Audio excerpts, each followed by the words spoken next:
So we'll look at another example now. This is a little bit different. So for this one, as you can see here, sorry, some people have already recognized that particular screenshot.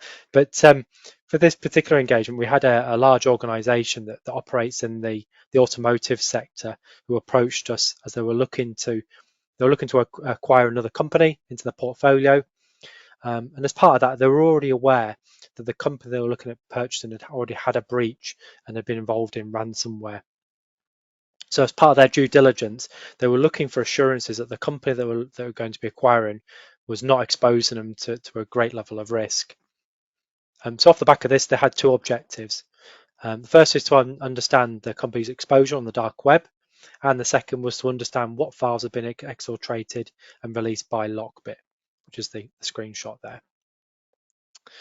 Now they've done a little bit of research themselves, and they come to us saying that Lockbit had claimed that they had 2 million of the company's files, which was obviously a massive concern. So initially we used DarkIQ to understand the current dark web risks and kind of understand what's kind of out there at the point in time. So off the back of that, we actually highlighted some marketplace listings that were interesting, and we listed we produced a list of compromised passwords in particular for the customer. Now for the previous ransomware breach, what we did, we used Cerberus. So it's kind of a bit more proactive and lets a little more flexibility in terms of sort of essentially threat hunting. Now we're able to find the original posts by Lockbit.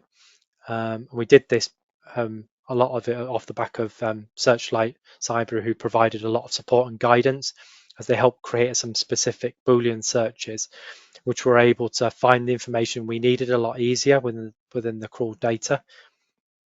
So off the back of that, we then used the stealth browsers to get onto the Lockbit site. And the reason why we did that off the previous search data was because we'd seen there was an original forum post which had said that they had the 2 million files and they're going to be released, but then it all went really quiet, which was really odd. And you kind of expect some additional chatter after that, but it all went very quiet, which was very odd. But we went and used the stealth browser, which is kind of an ability to go straight onto Tor using this particular sort of secure browser, and then we're able to get onto Lockbit's site.